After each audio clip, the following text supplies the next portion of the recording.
اس نے ایک اسکول میں ٹیچنگ کی اسٹارٹ کی تو 2 ہی دنوں کے بعد پرنسپل صاحبہ نے اسے بغیر بتائے ہی اسکول سے نکال دیا۔ اس پر وہ بہت زیادہ دل برداشت ہوئی تھی۔ اسے لگ رہا تھا کہ کہیں نہ کہیں اس معاملے میں بھی وہ ظالم انسان شامل ہے جو اسے اپنے سامنے جھکا ہوا دیکھنا چاہتا ہے۔ اس کے بعد اس نے بہت سے اسکول اور کالج میں انٹرویو کے لیے پتہ کیا تھا۔ وہ کمپنیز میں بھی انٹرویوز دینے کے لیے جاتی تھی۔ جب وہ انٹرویو دے کر واپس آتی تو اسے پورا یقین ہوتا کہ اسے رکھ لیا جائے گا، مگر 2 ہی دنوں کے بعد اسے یہ کہہ کر نکال دیا جاتا کہ آپ ہماری ریکوائرمنٹ پر پورا نہیں اتر پا رہی ہیں، یا پھر اسے کال ہی نہیں آتی تھی۔ یہ سب کچھ واقعی میں عالم شاہ ہی کر رہا تھا۔ وہ اس کے لیے سارے راستے بند کرنا چاہتا تھا اور صرف اپنا ایک ہی طرف کا راستہ کھولا رکھنا چاہتا تھا۔ بیٹے کی بگڑتی ہوئی حالت، پاپا کی طبیعت خرابی اور اس انسان کی طرف سے ملنے والی دھمکیاں کہ وہ کسی جگہ بھی اس کو جاب کرنے نہیں دے گا، وہ جہاں کہیں بھی جائے گی اسے کام سے نکال دیا جائے گا۔ اس کے بیٹے کی جان اب اس کے اپنے ہاتھوں میں تھی۔ وہ مجبور ہو کر اس ظالم انسان کی حویلی پہنچ گئی۔ میں آپ سے نکاح کرنے کے لیے تیار ہوں، اس نے ٹوٹے ہوئے لہجے میں کہا تھا۔ اس کا دل بہت تکلیف میں تھا۔ عالم شاہ کے ماں باپ کا کچھ سال پہلے ہی ایک کار حادثے میں انتقال ہو گیا تھا۔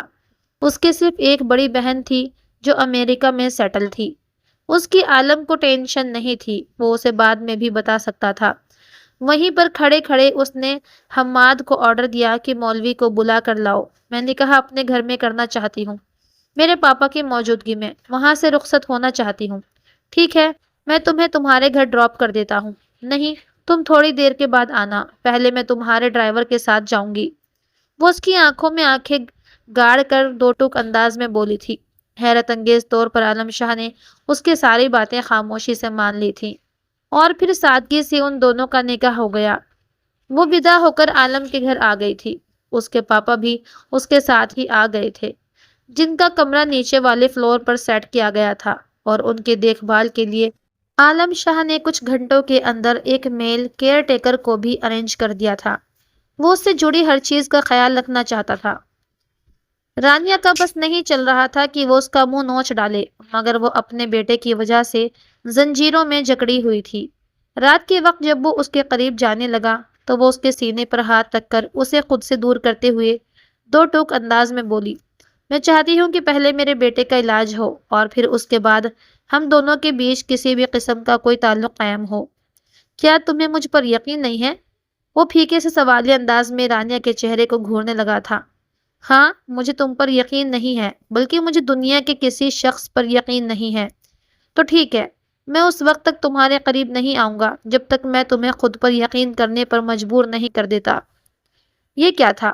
اس کے گالوں کو اپنی انگلیوں کے پوروں سے چھوتا وہ وہاں سے جا چکا تھا۔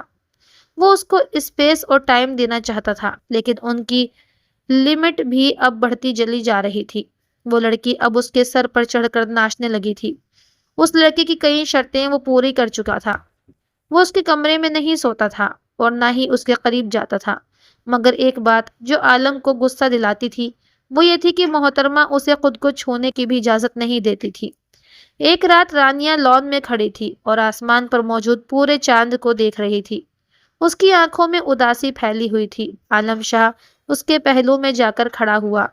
عالم نے اس کا ہاتھ پکڑنا چاہا تو رانیہ نے ایک جھٹکے سے اپنا ہاتھ چھڑوایا۔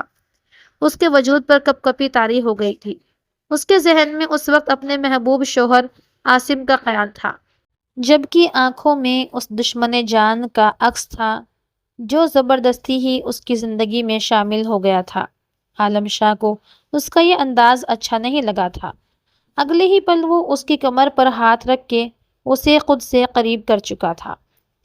آج تو یہ حرکت کی ہے، دوبارہ یہ حرکت مت کرنا ورنہ میں تمہاری جان لے لوں گا۔ چھوڑو مجھے، درد ہو رہا ہے۔ بدتمیز انسان، بدتمیزی تو ابھی تم نے دیکھی ہی نہیں ہے۔ اگر میں تمہیں اسپیس دے رہا ہوں اور ٹائم دے رہا ہوں تو اس کا مطلب یہ نہیں کہ تم میرے سر پر چڑھ کر ناچنا شروع کر دو۔ میں کہہ رہی ہوں مجھے چھوڑ دو، مجھے تم سے نفرت ہے، میں تمہارا چہرہ بھی نہیں دیکھنا چاہتی۔ میرا تم پہ تھوکنے کا من کرتا ہے۔ تم سوچ بھی نہیں سکتے کہ تم مجھے کتنے زہر لگتے ہو۔ تم نے میری مجبوری کا فائدہ اٹھایا۔ وہ اس کے سینے پر زور زور سے مکے تھپڑ مار رہی تھی، جبکہ عالم شاہ پرسکون انداز میں کھڑا اس کی مار کو برداشت کر رہا تھا۔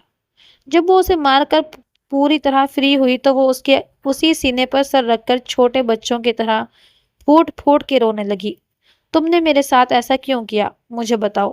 آخر میں نے تمہارا کیا بگاڑا تھا جو تم نے مجھے میری ہی نظروں میں شرمندہ کر دیا؟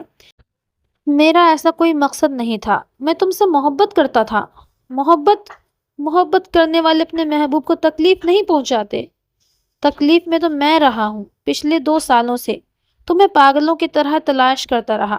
تم شکر ادا کرو کہ میں تمہیں ان 2 سالوں میں نہیں ملی، ورنہ میں تمہاری طرف نگاہ اٹھا کر بھی نہ دیکھتی، کیونکہ میں اپنے شوہر سے بے تحاشا محبت کرتی تھی، کرتی ہوں اور کرتی رہوں گی۔ پلیز ایسے مت بولو، مجھے تکلیف ہوتی ہے۔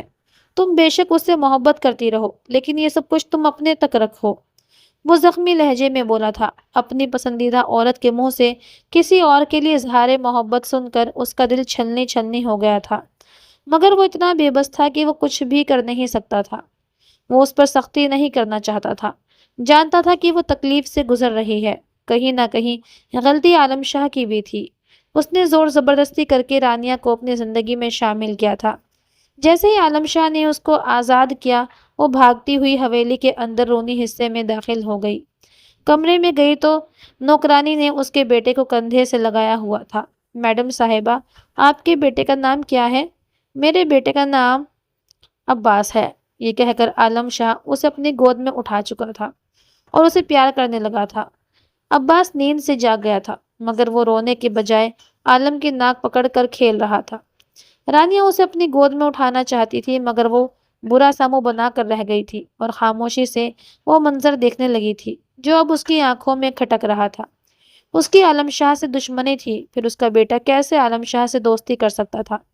وہ اپنے پاپا کے پاس چلی گئی تاکہ ان سے عالم شاہ کی برائیاں کر سکے، مگر انہوں نے تو اس کی تعریف میں زمین آسمان کے ایک کر دیے تھے۔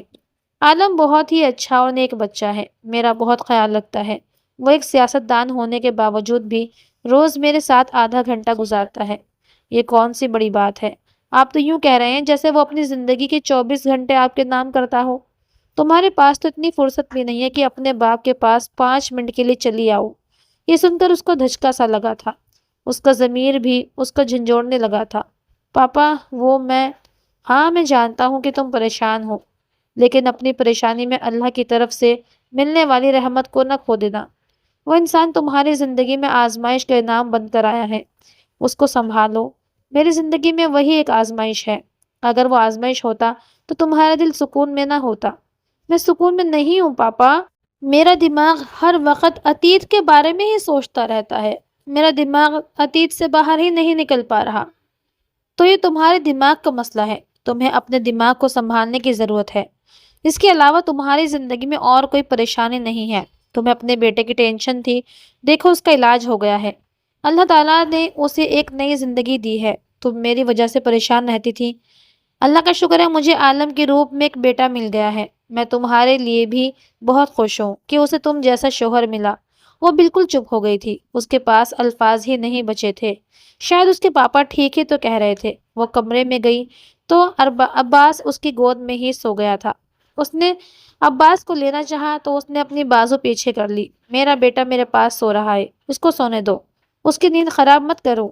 ابھی تک اس کی طبیعت پوری طرح سے سنبھلی نہیں ہے، فکر مت کرو، میرے ساتھ رہ کر یہ بیمار نہیں ہوگا۔ اسے تم سے دور رہنے کی ضرورت ہے، ایسا نہ ہو تم بھی اسے اپنی طرح پریشانیوں میں الجھا دو۔ کیا آپ نے مجھے دماغی مریض سمجھ لیا ہے، یا پھر آپ کو میں ایک پاگل عورت نظر آتی ہوں جو بنا وجہ ہی بولتی رہتی ہوں؟ وہ حلق کے بل چیخی تھی۔ عباس کی آنکھ کھل گئی تھی اور وہ پھوٹ پھوٹ کے رونے لگا تھا۔ عالم شاہ نے اس کی بات کا جواب نہیں دیا، بلکہ عباس کو اپنے کندھے سے لگا کر کمرے سے باہر نکل گیا۔ وہ بس دروازے کو گھور کر رہ گئی تھی۔ ان کے جانے کے بعد وہ بیڈ پر بیٹھ گئی اور پھوٹ پھوٹ کے رونے لگی۔ پتہ نہیں پاپا کو کیا ہو گیا ہے، کیوں وہ اس انسان کے گن گانے لگے ہیں؟ کیا ان کو نظر نہیں آ رہا کہ اس نے مجھ سے زبردستی شادی کی ہے؟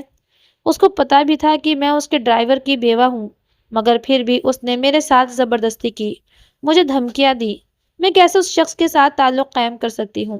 یہ باقی لوگوں کو تو اپنے جھوٹے جال میں پھنسا سکتا ہے، لیکن مجھے نہیں۔ وہ اپنے آنسو بے دردی سے صاف کرتے ہوئے اٹھی تھی۔ رات کے وقت اچانک ہی سوتے ہوئے اس کی آنکھ کھل گئی۔ اس کا ہاتھ کسی مضبوط چیز سے جا کر ٹکرایا تھا۔ اس نے ہلکی سی آنکھ کھولی تو دیکھا وہ عالم شاہ کا سینہ تھا۔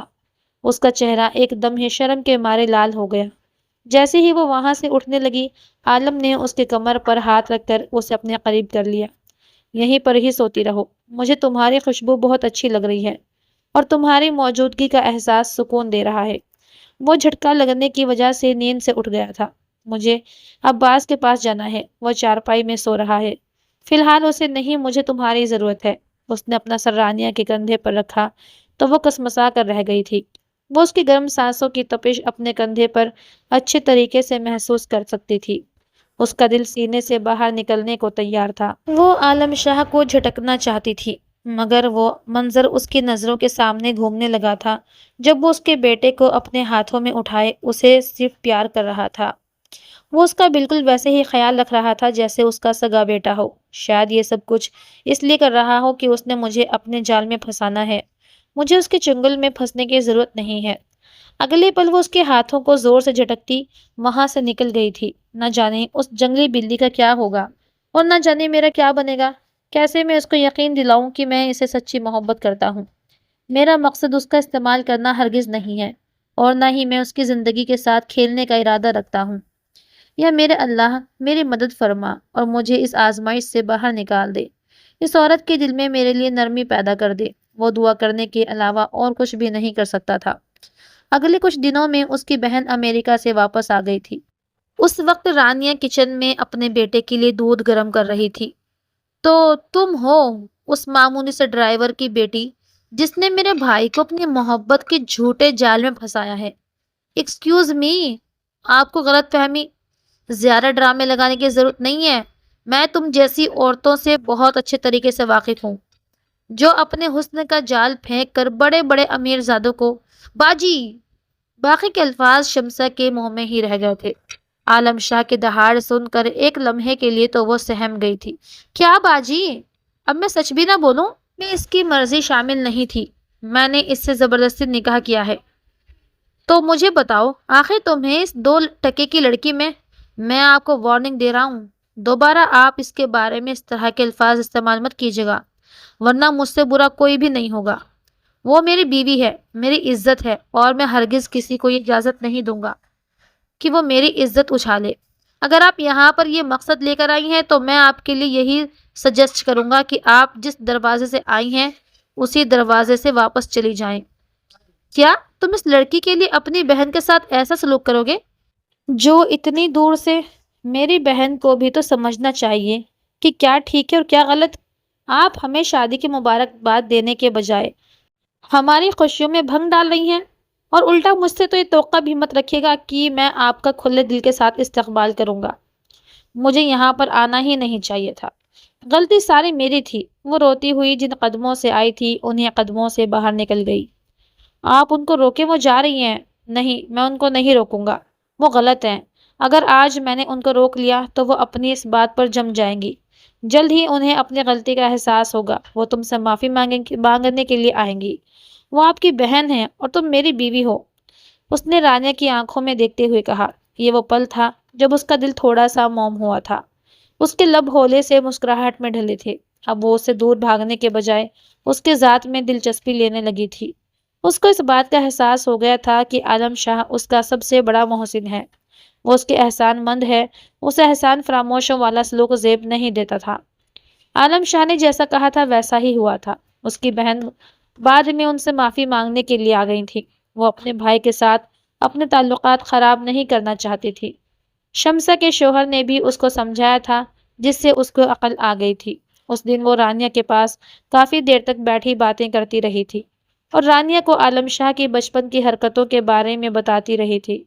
رانیہ کو یہ جان کر حیرت ہوئی کہ عالم شاہ ایک بہت ہی مغرور انسان تھا۔ باہر کی دنیا کے لیے وہ انا پرست تھا اور اپنی پسندیدہ عورت کے معاملے میں وہ اس کے قدموں میں بیٹھنے کے لیے بھی تیار تھا۔ ان دونوں کے درمیان جتنی بھی ایگو کی دیواریں تھیں گرتی چلی جا رہی تھی۔ ایک دن جب وہ بالکنی میں کھڑا تھا تو وہ اس کے پہلو میں جا کر کھڑی ہو گئی۔ اس نے اپنا سر عالم شاہ کے کندھے پر رکھا تو وہ حیران رہ گیا۔ اسے یقین ہی نہیں آیا تھا، وہ اپنی جگہ پر اسٹل ہو گیا تھا۔ آپ سانس لے سکتے ہیں، آپ کو اجازت ہے، وہ یہ کہہ کر دل فریب انداز میں مسکرا دی تھی۔ کیا تم نے مجھے معاف کر دیا ہے؟ ہاں، میں آپ کو معاف کر چکی ہوں، بلکہ میں تو آپ سے معافی مانگتی ہوں، مجھے آپ کے ساتھ۔ عالم نے اس کے ہونٹوں پر انگلی رکھ دی۔ معافی مانگنے کی ذمہ داری ہمیشہ میری ہوگی۔ پھر سوچ لیں، اگر میں غلطی کروں گی تب بھی معافی نہیں مانگوں گی، مجھے کوئی مسئلہ نہیں ہے، کیونکہ مجھے پتا ہے کہ تم کبھی غلط ہو ہی نہیں سکتی۔ یہ کہہ کے اس نے اس کا سر اپنے سینے سے ٹکا دیا تو وہ سکون سے مسکرا دی۔ آج ان کی نئی زندگی کی شروعات ہونی تھی اور اس کے لیے اس نے اپنے آپ کو ہر طرح سے تیار کر لیا تھا۔ اتیت میں اسے جتنی بھی تکلیفیں ملی تھیں، آج اس نے انہیں آنسوؤں کے راستے بہا دیا تھا۔ ان یادوں کو بھی اس نے اپنے ذہن سے کھرچنے کی کوشش کی تھی۔ یہ کام تھوڑا سا مشکل تھا، لیکن وہ جانتی تھی کہ عالم شاہ اسے اتنی محبت دے گا کہ وہ بہت جلدی اتیت کی ہر شے کو بھول جائے گی۔ اسی کے ساتھ ساتھ آج کی کہانی کو الوداع کہتے ہیں اور ملتے ہیں کل ایک نئی کہانی کے ساتھ۔ تب تک کے لیے اپنا خیال رکھیے گا اور چینل کو ضرور ضرور ضرور سبسکرائب کیجیے گا۔